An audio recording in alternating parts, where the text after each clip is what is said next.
Have you ever wondered why some cars become legends while others are just transportation? You probably think the Porsche 911 Turbo became famous because it was fast, exclusive, and expensive. But if you thought the original Turbo was just another high-performance Porsche, you're in for a shock. What you didn't know is that this car was so dangerous, so unpredictable, and so revolutionary that it changed everything we thought we knew about sports cars. In the next few minutes, you'll discover 20 weird facts about the 1975 Porsche 911 Turbo that even die-hard Porsche fanatics don't know, including one fact so bizarre that Porsche tried to keep it secret for decades. The 1975 Porsche 911 Turbo was shown as a production car in October 1974. Most people assume Porsche planned the Turbo as their flagship from the start. The reality is far stranger. When Porsche unveiled the production version at the Paris Motor Show in October 1974, they were actually terrified it wouldn't sell. The car launched globally in spring 1975 with 260 PS and what journalists called shocking real-world pace. But here's what made executives nervous. This wasn't supposed to be a production car at all. The entire project started as a homologation special, meaning Porsche only planned to build the minimum 400 units required for racing. They figured wealthy collectors would grudgingly buy them to help Porsche go racing. Then the company could move on. Instead, the orders flooded in so fast that Porsche had to completely reorganize their factory. The 3.0-liter flat six wasn't just powerful. It delivered acceleration that made grown men giggle like children. Road testers reported that passengers would involuntarily grab the dashboard when the turbo kicked in.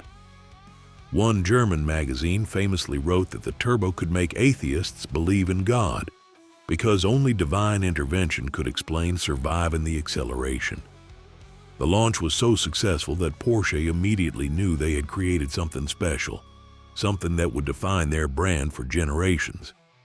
Early 930s ran an ultra-low 6.5-to-1 compression ratio. This fact alone tells you everything about how radical the original Turbo was. In an era when high-performance engines typically ran compression ratios of 9 or 10-to-1, Porsche deliberately built their flagship with compression so low it was barely above a lawnmower. Why would they do something so counterintuitive? The answer reveals the genius and madness of 1970s turbocharging. The single KKK3 LDZ turbocharger could generate boost pressures that would destroy a normal engine in seconds. By running such low compression, Porsche could safely push massive boost through an engine designed for 1970s fuel quality. Remember, this was before computers controlled anything. The fuel available at gas stations varied wildly in quality, and premium unleaded was still a fantasy. European pumps might deliver 98 octane one day and 95 the next. American fuel was even worse, with some stations selling gas that would make a modern engine computer have a nervous breakdown. The low compression ratio was Porsche's insurance policy against detonation, that engine-killing phenomenon where fuel explodes instead of burns. It also created the Turbo's signature personality, absolutely gutless below 3,000 RPM, then suddenly transforming into a rocket ship. Owners learned to keep the revs up or risk being embarrassed by diesel Mercedes at traffic lights. But once that Turbo spooled up, nothing short of a Ferrari could keep pace. Porsche picked a 4-speed transaxle for strength in 1975. Choosing a 4-speed gearbox for your flagship sports car was like showing up to a gunfight with a knife. The contemporary Carrera already had a 5-speed, and even economy cars were starting to offer 5-gear transmissions. So why did Porsche deliberately choose fewer gears? The answer is both terrifying and brilliant. Engine torque and boost spikes were judged too brutal for the contemporary 5-speed. Think about that for a moment. Porsche engineers, the same people who built race cars that could survive 24 hours at Le Mans, decided their street car was too violent for their best transmission. The 4-speed Type 930 gearbox was essentially a racing unit stuffed into a street car. It used straight-cut gears in first through third, which created the distinctive whine that turbo owners either loved or hated. The gear ratios were spaced like a drag racer, with a tall first gear that helped prevent wheel spin and subsequent ratios that kept the engine in its narrow power band. Porsche reinforced everything. The input shaft was thicker, the synchros were stronger, and the differential was built to handle launches that would twist a normal gearbox into modern art. The 4-speed also had another advantage that Porsche didn't advertise. With fewer gear changes required, drivers had more time to focus on not crashing. Because when the boost hit in a 930, you needed both hands on the wheel and your full attention on the road ahead. The debut 930's giant rear wing was the original whale tail. That massive rear wing wasn't just for show, though Porsche's marketing department certainly didn't mind the attention it attracted. The original whale tail spoiler was a masterpiece of function following form, or maybe the other way around. What most people don't know is that the taller T-tray spoiler everyone associates with the turbo didn't arrive until 1978, when the 3.3 got an intercooler. The original whale tail was actually more elegant, with a subtle lip that integrated beautifully with the engine cover. But elegance wasn't the goal. Wind tunnel testing showed the standard 911 shape created dangerous lift at high speeds. The turbo could easily exceed 150 miles per hour, speeds where aerodynamics stop being theoretical and start being life or death. The whale tail didn't just reduce lift, it actually created downforce, pushing the rear wheels into the pavement exactly where all that turbocharged power needed it most. Porsche engineers discovered something else during testing. The spoiler created a low-pressure zone that helped extract hot air from the engine compartment. In an air-cooled engine running massive boost, every degree of cooling mattered. The whale tail wasn't just keeping the car planted, it was keeping the engine alive. Some owners removed the spoiler for a cleaner look, then quickly reinstalled it after their first high-speed run. Without that wing, the 930's rear end would get light and wandery at speeds where you really wanted stability. First-year cars were all left-hand drive and extremely scarce. If you thought finding a 1975 turbo was hard, try finding a right-hand drive one. They don't exist because Porsche never built any. Every single first-year turbo left the factory with the steering wheel on the left, regardless of destination. This wasn't anti-British bias or manufacturing simplicity. Porsche expected to struggle to build the 400 units needed for racing homologation. Setting up production for both configurations would have delayed the project and cost a fortune for what they assumed would be a limited run. The irony is delicious. Porsche was so convinced the turbo would be a slow seller that they didn't bother tooling up for right-hand drive. British, Australian, and Japanese customers who wanted the ultimate Porsche had to adapt to left-hand drive or wait. Many chose to adapt, creating a unique situation where some of the world's most exclusive neighborhoods had German supercars being driven on the wrong side of the road. Production numbers tell the real story. Porsche built just 284 turbos in 1975, making them rarer than many exotic Ferraris from the same era. Each one was essentially hand-assembled by Porsche's most skilled technicians. These weren't cars rolling off a production line. They were precision instruments built by craftsmen who understood they were creating something special. Today, finding an unmolested 1975 turbo is like finding a Rembrandt at a garage sale. Most have been modified, crashed, or updated with later parts. The few surviving original examples command prices that would buy a nice house, and collectors guard them like crown jewels. Homologation was granted in December 1975. This date might seem like bureaucratic trivia, but it represents one of the most important moments in motorsport history. When the FIA granted homologation in December 1975, they unknowingly unleashed a monster that would dominate racing for years. The homologation papers were Porsche's license to go completely insane. The 934 and 935 race cars that followed were barely disguised turbos with one mission: destroy everything else on track. The street turbo made these racing legends possible, serving as the foundation for some of the most successful competition cars ever built. What made this homologation special was the Group 4 and Group 5 regulations it satisfied. These rules allowed extensive modifications as long as the basic engine and chassis came from a production car. Porsche's engineers had been waiting for this moment like kids on Christmas Eve. They already had plans for wide-body race versions, twin-turbo configurations, and aerodynamic modifications that would make the street car look tame.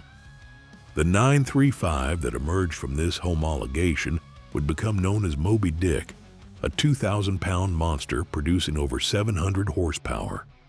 It could hit 220 miles per hour on the Mulsanne Straight, speeds that seemed impossible for a car based on a 1960s design. But none of it would have been possible without those 400 street cars and that precious homologation document. The racing success that followed vindicated Porsche's decision to build the turbo. Championships, endurance victories, and lap records proved that turbocharging wasn't just a gimmick, it was the future, and Porsche had arrived first. The 3.0 used Bosch K-Jetronic mechanical injection. In an era before computers controlled engines, Porsche relied on a purely mechanical fuel injection system that was equal parts brilliant and terrifying. The Bosch K-Jetronic system, also known as CIS or Continuous Injection System, had no electronic brain, no sensors talking to each other, and no safety nets. Instead, it used air pressure, mechanical linkages, and precisely machined components to deliver fuel. The system worked like a mechanical symphony. A large airflow meter plate moved up and down based on how much air the engine was inhaling. This movement directly controlled a fuel distributor that sent pressurized gasoline to the injectors. No computers, no calculations, just pure mechanical cause and effect. For a turbocharged engine, this created unique challenges. There was no intercooler on the 3-liter turbo, meaning the compressed air entering the engine could be scorching hot. Hot air is less dense, requiring less fuel, but the mechanical system couldn't compensate for temperature. Porsche engineers had to calibrate the system for worst-case scenarios, which meant the engine often ran richer than necessary. Intake temperatures and careful fueling mattered on hot runs. Owners learned that a turbo driven hard on a cold morning was a different animal than one pushed on a hot afternoon. The mechanical injection also created the turbo's characteristic behavior. There was no electronic boost control, no knock sensors, no safety algorithms.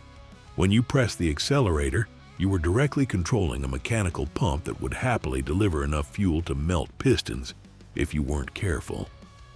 It was analog performance at its most raw and unfiltered. Factory power was 260 PS Row. The power numbers tell a story of politics, regulations, and creative engineering. Rest of world models officially made 260 PS, which translates to about 256 horsepower. Early U.S. trim dropped this to about 245 horsepower thanks to stricter emissions requirements. But these numbers barely scratch the surface of what made the turbo special. Period tests noted ferocious mid-range once the turbo hit. Magazine testers discovered that peak power numbers meant nothing compared to how the power arrived. Below 3,000 RPM, the turbo felt almost broken, struggling to accelerate like a sick Volkswagen.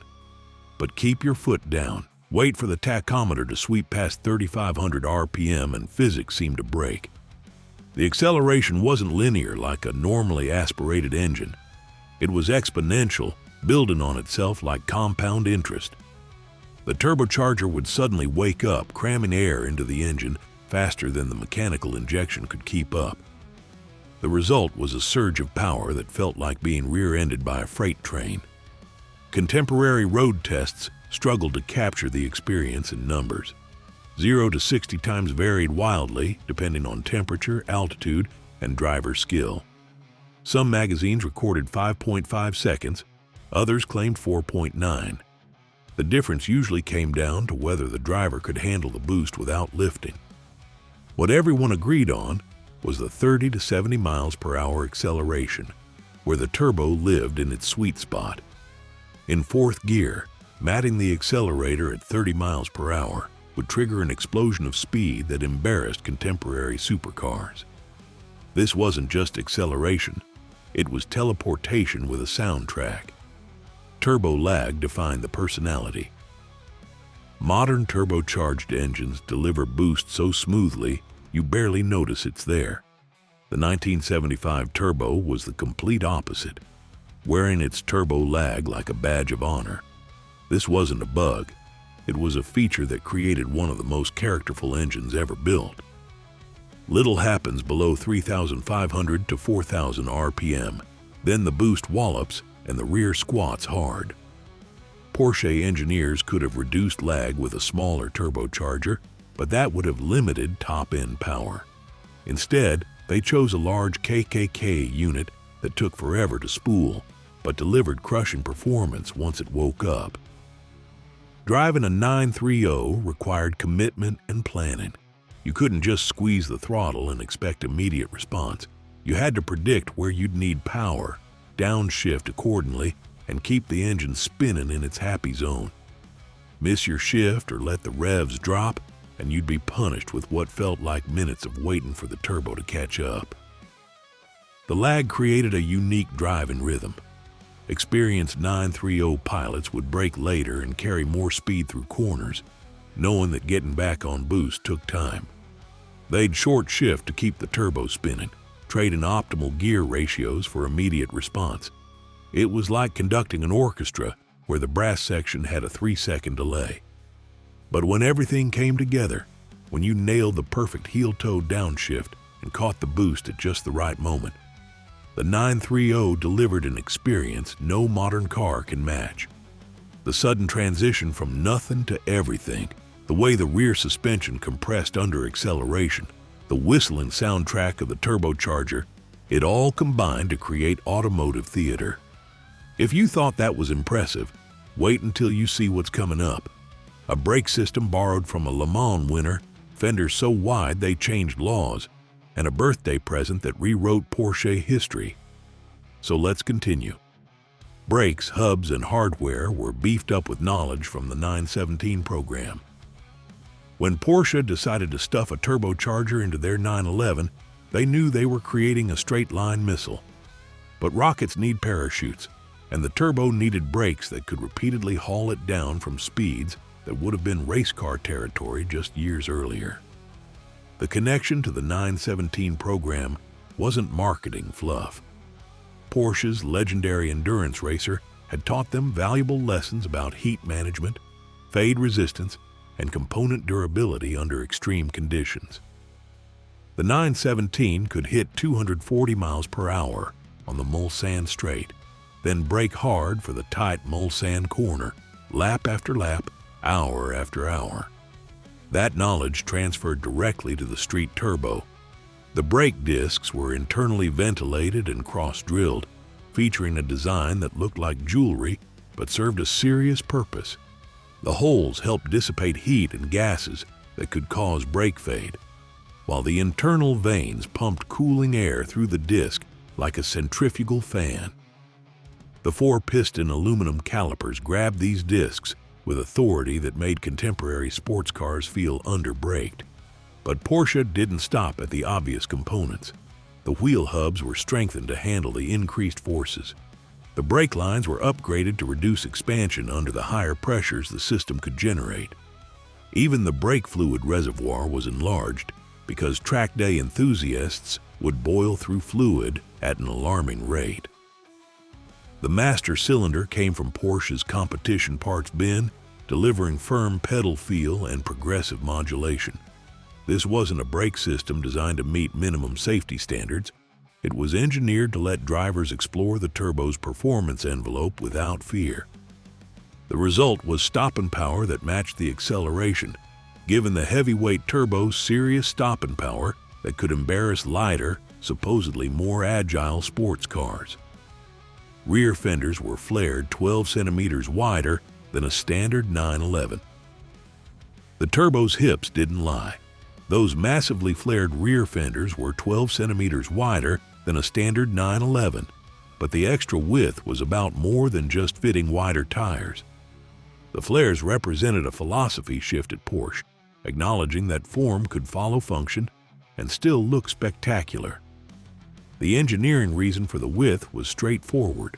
More rubber equals more grip, and more grip was the only thing keeping turbo drivers from becoming statistics. But the execution elevated necessity into art. The flares weren't just tacked-on additions. They were sculpted into the bodywork with a fluidity that made them look inevitable rather than added. Each flare was hand-formed by craftsmen who understood that they were creating rolling sculpture. Black stone guard foils protected the paint ahead of the arches from new, a practical touch that became a signature styling element. These rubber strips prevented stone chips from destroying the paint in the vulnerable area where the tires could kick up debris. Many owners removed them for a cleaner look, then reinstalled them after their first drive on a gravel-strewn road.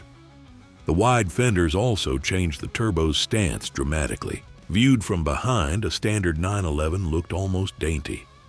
The turbo looked like it had been hit in the gym, with a purposeful, muscular presence that warned other drivers something serious was approaching. The extra width created challenges beyond aesthetics. Parking garages became adventures in spatial awareness. Narrow European streets that a standard 911 could navigate became threading the needle exercises. Some municipalities even had regulations about maximum vehicle width that the turbo technically violated, though enforcement was rare. After all, who was going to ticket a car that looked that good? A single big 89.5-inch wheelbase 911 shell had to package everything. The 1975 Turbo performed a magic trick worthy of Houdini. Porsche somehow crammed a turbocharger, additional oil cooling, a wider track, and beefed up everything into the same basic shell that had been designed in the early 1960s for a naturally aspirated engine producing half the power. The 89.5-inch wheelbase hadn't changed since the original 911, but everything else had to be reimagined. The turbocharger itself lived in a space that didn't exist on the original design. Oil coolers competed for real estate with intercoolers that would come later. Every component had to be packaged with millimeter precision. Hence the distinctive tail and stance that made the turbo instantly recognizable. The engine lid gained its characteristic grills and bulges not for style, but for survival. Hot air had to escape somewhere, and the turbocharger generated heat like a blast furnace. The wider rear track meant the half shafts operated at more extreme angles, requiring redesigned constant velocity joints. Engineers performed packaging gymnastics that would make a Tetris champion jealous. The oil tank was relocated, the battery was shifted, and cooling ducts were routed through spaces that didn't seem to exist. Every surface under the engine lid served multiple purposes: structure, cooling, packaging, or all three simultaneously. The fuel tank location created its own challenges. Porsche couldn't move it without expensive crash testing, so they had to route turbocharger plumbing around it. High-pressure oil lines snaked past fuel lines in ways that would make safety engineers nervous, protected by heat shielding and careful routing. The result was an engine bay that looked like a Swiss watch designed by a mad scientist. Everything fit, but just barely. Servicing required patience, small hands, and occasionally creative profanity. The first road-going turbo ever delivered was a one-off birthday gift. Here's a story Porsche doesn't include in their official history books. The first road-going turbo ever delivered wasn't sold to a customer or given to a journalist. It was a one-off birthday gift to Louise in August 1974, months before the official launch. This wasn't just any birthday present. Louise was Ferdinand Piëch's sister and Ferdinand Porsche's daughter, making her automotive royalty. The car was badged Carrera, but wearing a turbo wing, creating a unique hybrid that predated the production model. Why hide the turbo badging? Because officially the turbo didn't exist yet. Porsche was still finalizing the production version, but someone decided that Louise deserved an early preview. The car was essentially a prototype dressed in Carrera clothing, complete with a narrow body and Carrera scripts, but hiding the turbocharged engine under its tail. This special gift revealed how confident Porsche insiders were about the turbo project. You don't give the founder's daughter a birthday present that might explode or embarrass the family name. The fact that they trusted the prototype enough to hand over the keys speaks volumes about the development program's progress. The car's current whereabouts remain a mystery, adding to its mystique. Some say it's hidden in a private collection, others claim it was updated to full turbo specifications. What's certain is that somewhere out there is a turbo that predates all others, a birthday gift that wrote the first chapter of the turbo legend. The existence of this car also hints at other prototype turbos that might have escaped the factory. How many other special versions were built for family members or important clients? Porsche isn't telling, but the Louise P.H. car proves that the official history doesn't tell the whole story.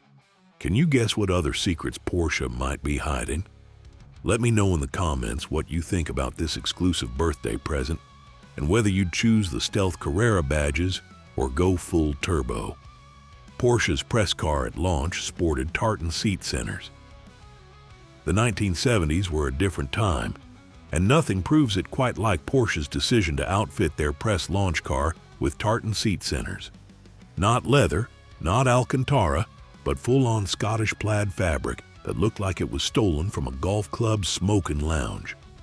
This period-correct 1970s flair has become so iconic that many restorers now chase original tartan fabric like it's made from unicorn hair. The pattern wasn't random. Porsche designers specifically chose a black, red, and white tartan that complemented the car's sporting character while adding a touch of whimsy that seems impossible to imagine from modern Stuttgart. The fabric was actually practical, providing better grip than leather during hard cornering and breathing better during summer drives. The press car's influence extended far beyond those initial reviews. Journalists remembered those seats, often mentioning them years later when reminiscing about their first turbo experience. The tartan became so associated with the era that finding an unmolested car with original plaid instantly adds value and authenticity. Some markets got different interior options, but the tartan remains the most sought after. Porsche offered various leather choices and even velour in some regions, but nothing captures the zeitgeist of 1975 quite like sitting on plaid while wrestling with turbo lag. Modern collectors pay shocking premiums for original tartan fabric, and reproduction attempts never quite match the texture and pattern of the original. It's a reminder that not everything about the good old days was better, but some things were definitely more interesting. The 3.0's bore and stroke measured 95.0 by 70.4 millimeters. These numbers might seem like technical minutiae, but they reveal the engineering tightrope Porsche walked when creating the turbo. The bore and stroke came from reworking the 2.7, but this wasn't a simple capacity increase. Every internal component was reimagined for boost. The 95mm bore pushed the limits of the magnesium crankcase, leaving minimal material between cylinders. Porsche engineers knew that boost pressure would try to lift the heads off the engine, split the case in half, and generally destroy everything. The solution involved forged pistons that could handle the pressure, strengthened head studs that kept everything together, and oil coolant upgrades to survive boost. The 70.4mm stroke was relatively short, helping the engine rev freely despite the turbocharger's inertia. This over-square design also provided more valve area for better breathing, crucial when you're cramming compressed air into the cylinders. But the real magic happened in the details. Porsche specified forged connecting rods that were shot-peened for strength. The crankshaft was nitrided for durability. Even the valve springs were upgraded to handle the increased cylinder pressures without floating at high RPM. Oil cooling became critical with turbocharging. The standard 911's simple oil circulation wasn't enough when exhaust temperatures could exceed 1,000 degrees. Porsche added a front-mounted oil cooler and increased oil capacity, turning the flat six into a dry sump design that could handle track abuse. Every modification served a purpose, creating an engine that could survive boost pressures that would grenade a standard motor while still being docile enough for street use. Official top speed topped 250 kilometers per hour. In 1975, 250 kilometers per hour was serious velocity. That's over 155 miles per hour, making the new turbo among Germany's fastest production cars of its day. But the top speed number only tells part of the story. What made the turbo special wasn't just how fast it went, but how it got there. The acceleration from 100 to 150 kilometers per hour happened in a blur of boost and noise that left passengers speechless. While other fast cars of the era needed long stretches of autobahn to reach their maximum velocity, the turbo seemed to teleport there. The aerodynamics that allowed this speed were fascinating. Despite the wide body and protruding whale tail, the turbo was surprisingly slippery. The wider rear track actually helped by allowing the body to taper more gradually. The front spoiler reduced lift while directing coolant air where it was needed. At maximum velocity, the turbo was remarkably stable for a rear-engine car. The whale tail's downforce planted the rear end, while the front spoiler prevented the nose from getting light. Porsche had learned from racing that aerodynamic balance mattered more than outright efficiency. German magazine tests on unlimited autobahn sections revealed something else. The turbo could cruise at enormous speeds without drama. Where Italian exotics would overheat or develop mechanical sympathy, the turbo just kept pulling. The engine temperature stayed reasonable, the oil pressure remained steady, and the only limiting factor was fuel consumption that would make a motorhome jealous. This wasn't just a top-speed bragging right. It represented usable performance that owners could actually access, assuming they had the nerve and the road.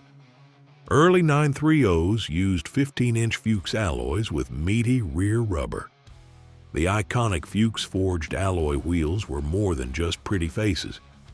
These 15-inch wheels represented some of the most advanced wheel technology of the era. Forged from aluminum alloy using techniques developed for aerospace applications. The five-spoke design wasn't arbitrary. It provided maximum strength with minimum weight while allowing excellent brake coolant.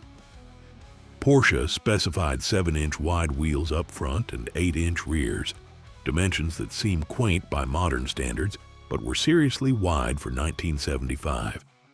The offset was carefully calculated to work with the wider track without causing clearance issues or scrubbing. The meaty rear rubber was essential for putting the turbo's power to the ground.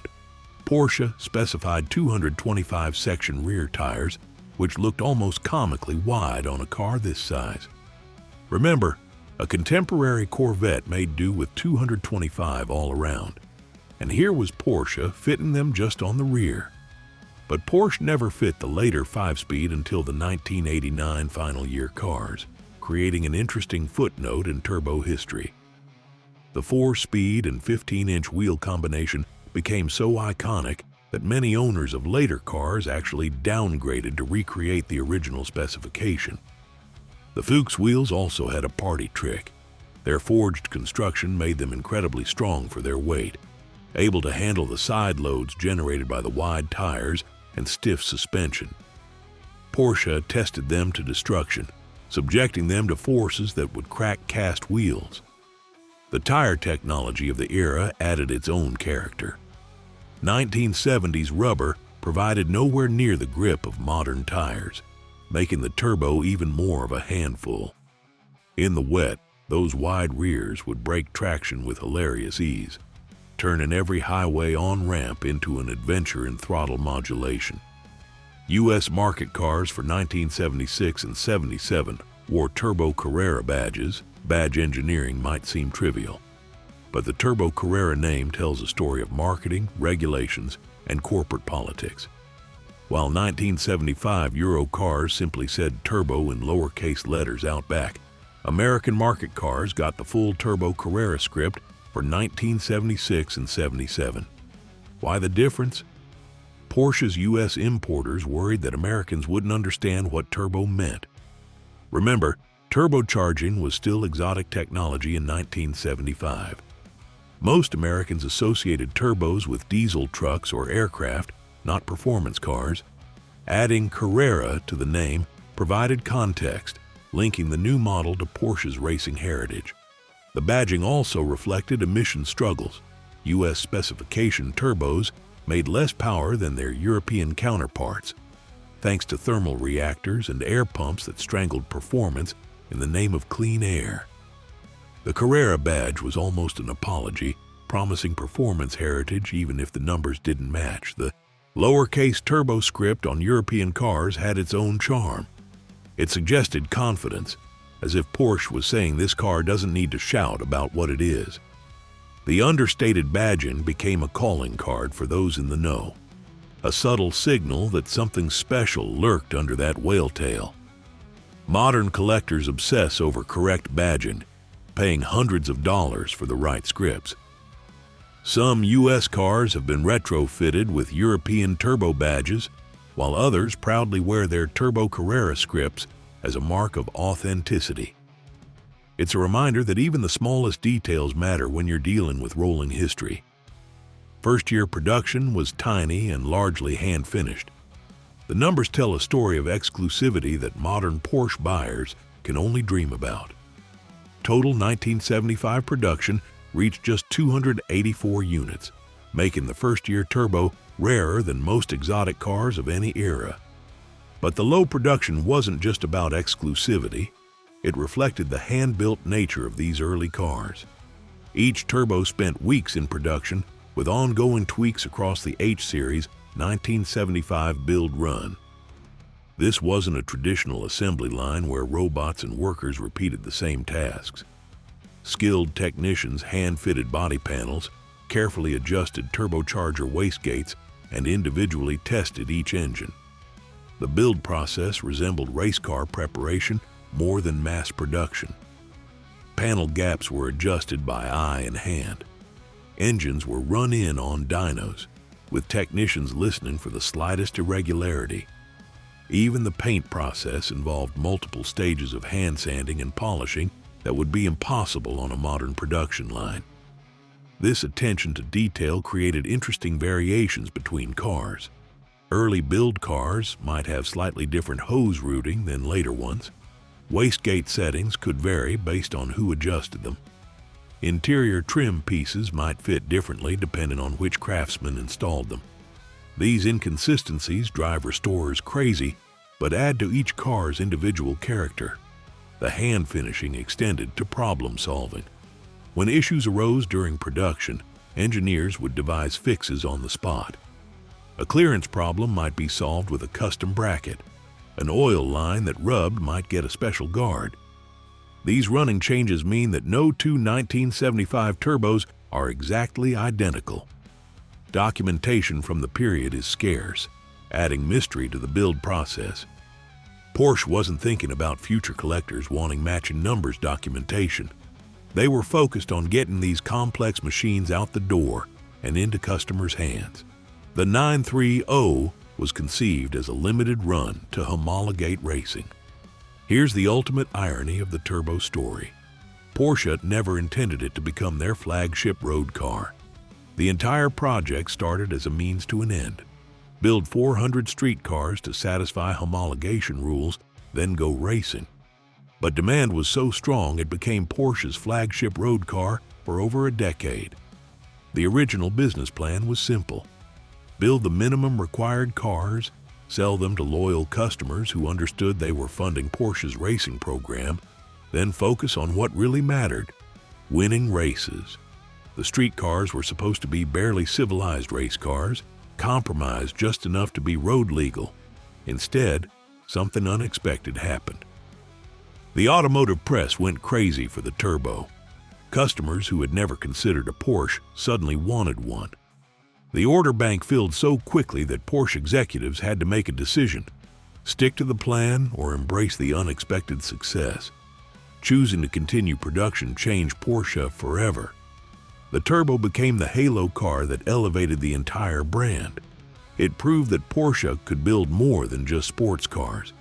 They could build supercars that competed with Ferrari and Lamborghini while offering daily usability. The racing program that the turbo was meant to enable became almost secondary to the street car's success. Yes, the 934 and 935 race cars dominated their classes, but the road car's impact on Porsche's image and finances was even greater. Every turbocharged Porsche that followed, from the 959 to the modern 992, owes its existence to this happy accident. What started as a homologation special became the template for Porsche's most powerful and profitable models. Sometimes the best plans are the ones that don't work out as intended. That's all for today, folks. If you enjoyed this video, don't forget to subscribe and hit that like button so you don't miss the next one. See you there.